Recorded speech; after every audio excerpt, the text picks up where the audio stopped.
This is day 23 of Reaching Enlightenment. Today I'm going to talk about everyone's tough until the shit hits the fan. I think that's what the title of the video is going to be. And I'll tell you a little story. I was in Vietnam around a year and a half ago now. I was at this morning breakfast buffet. I walk one way and I bump into someone. And so I think, well, whatever. Because I like to walk straight and usually people walk out the way. I mean, back then I was more this like trying to be all cocky and like, oh, get out the way, whatever. A little immature. I wasn't looking for a fight, but I did think people should move out the way because I'm bigger. It was also like a bit of a social experiment. I wasn't a complete jackass a year and a half ago. That's basically what I'm trying to say. But anyways, I didn't really think about it. I just kept going. I turn around. I have my food in my plate. Walk back. Bump into someone again. And I'm like, that's weird, but whatever.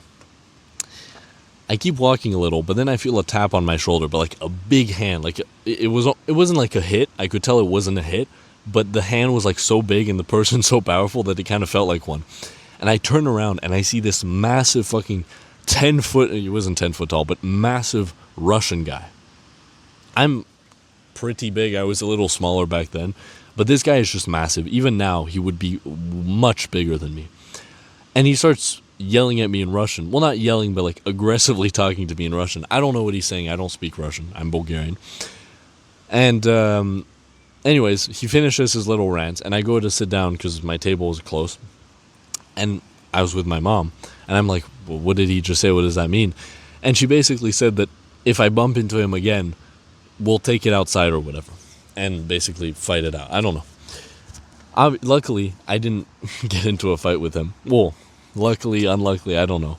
But I didn't.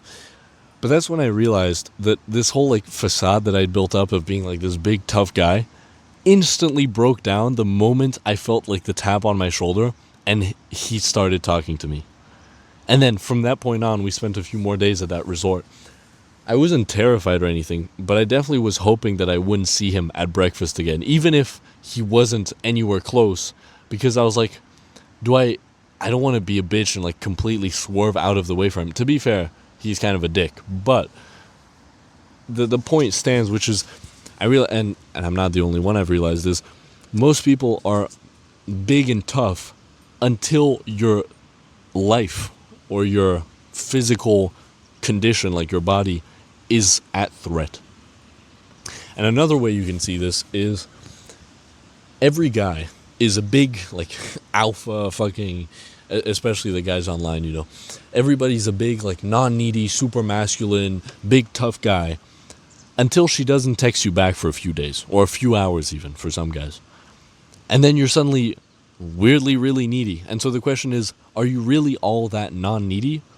Or are you just like covering that up by having attention, like female attention, for example? It's the same concept. It applies everywhere. And so it's easy to be all big and tough until you actually get tested and somebody basically asks the question, are you really like that? And the truth is, if you change when you are tested, you are not truly like that. You are, technically, Nietzsche would say, you are your best self, which is what I like to say when people say like, oh, I want to be authentic, what should I do? Like, you are your best self. Does your best self do this? Probably not, so don't do that. Or does your best self do that? So do that.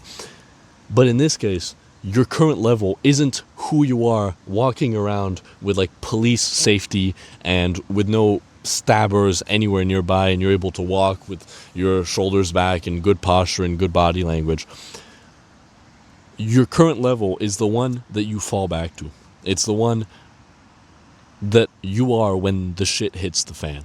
And so obviously the ideal would be being the guy, the same guy, whether you get tested or not. Not being a wimp in both cases, but being like a big tough guy, but you are actually a big tough guy who people wouldn't want to fuck with. You're not just pretending to be that.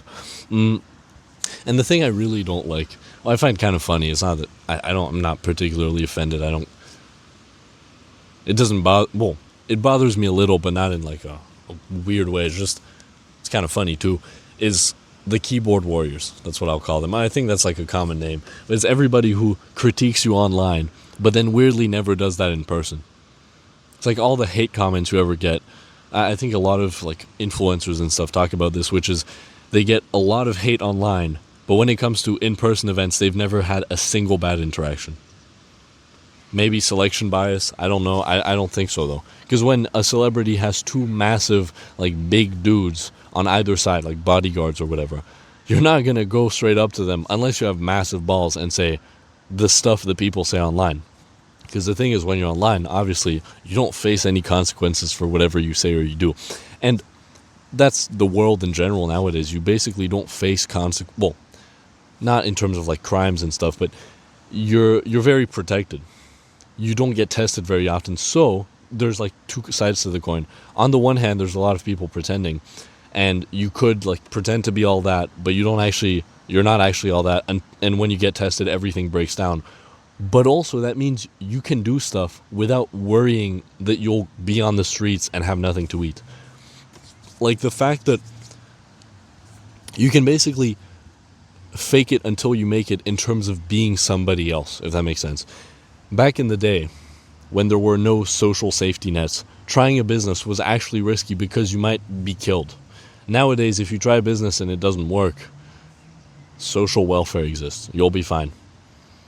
So, but then again, I would really say, like, in terms of non-neediness, in terms of being, like, tough and being willing to stand up for your opinions and everything, the ideal would be that you are those things whether you get tested or not, because that means you truly are at that level. And how was I able to overcome it?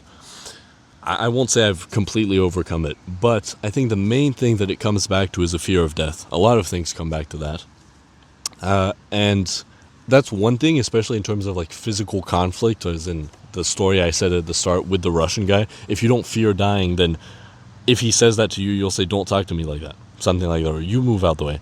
Obviously, I'm not looking for a fight, and it might be stupid, but if you fear death less, you won't be completely fluttered, right? Fluttered, I don't know if that's even a word. But also stuff like being afraid that people won't like you, being afraid that somebody might leave you, those things are kind of a reflection, or like another way that the fear of death represents itself, or what's the word?